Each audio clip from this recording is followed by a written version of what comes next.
la dignité, le respect de la parole. Parce que nous estimons que nous n'avons pas la même morale que les autres. Entre le riche et le pauvre, il n'y a pas la même morale.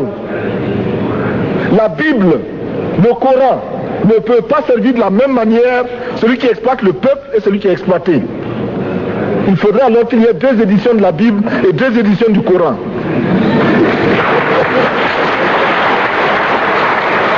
Nous ne pouvons pas accepter qu'on nous parle de dignité.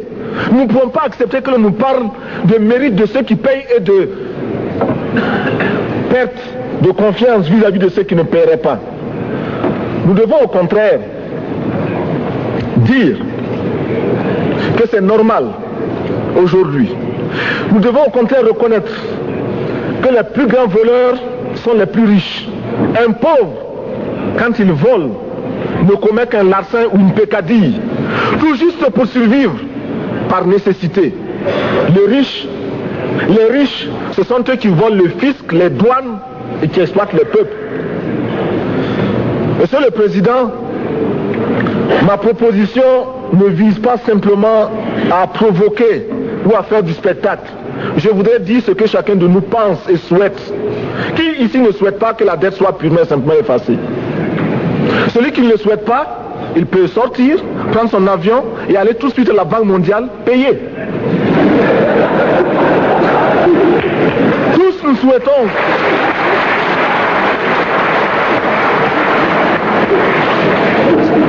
ma proposition n'est pas non plus, je ne voudrais pas que l'on prenne la proposition du Burkina Faso comme celle qui viendrait de la part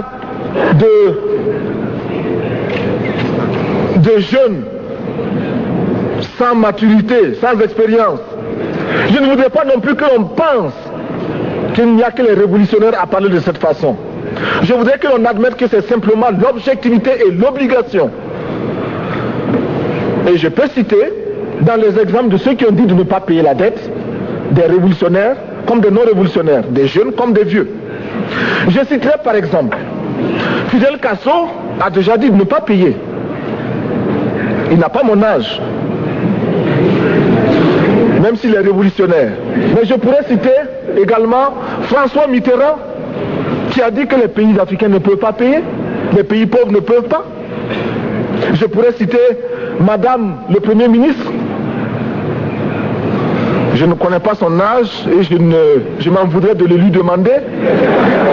Mais c'est un exemple.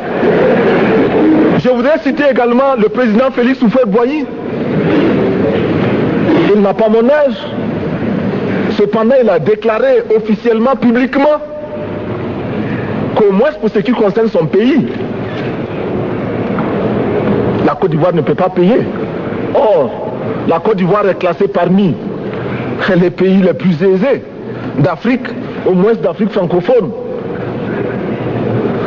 C'est pourquoi d'ailleurs il est normal qu'elle paye plus en contribution ici. Mais, Monsieur le Président, ce n'est donc pas de la provocation. Je voudrais que très sagement, vous nous offriez des solutions. Je voudrais que notre conférence adopte la nécessité de dire clairement que nous ne pouvons pas payer la dette. Non pas dans un esprit belliqueux, belliciste. Ceci pour éviter que nous n'allions individuellement nous faire assassiner. Si le Burkina Faso tout seul refuse de payer la dette, je ne serai pas là à la prochaine conférence. Par contre, avec le soutien de tous, dont j'ai besoin,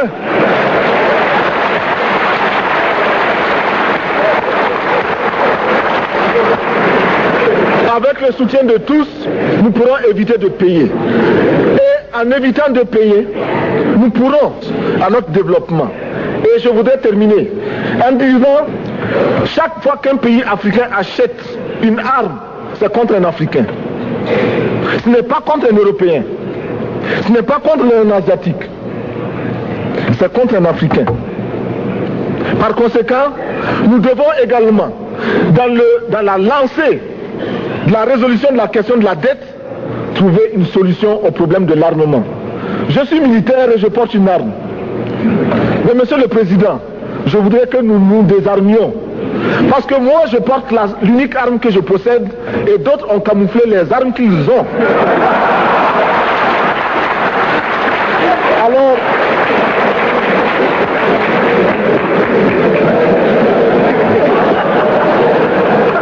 Alors,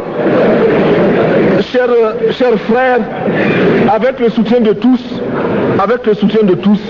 nous pourrons faire de la paix chez nous. Nous pourrons également utiliser ces immenses potentialités pour développer l'Afrique, parce que notre sous-sol sont riches.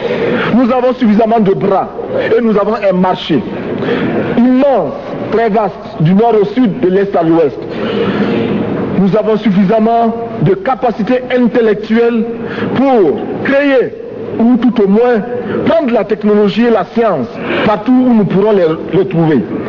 Monsieur le Président, faisons en sorte que nous mettions au point ce front uni d'Addis Abeba contre la dette. Faisons en sorte que ce soit à partir d'Addis Abeba que nous décidions de limiter la course aux armements entre pays faibles et pauvres. Les gourdins et les coutelas que nous achetons sont inutiles. Faisons en sorte également que le marché africain soit le marché des Africains.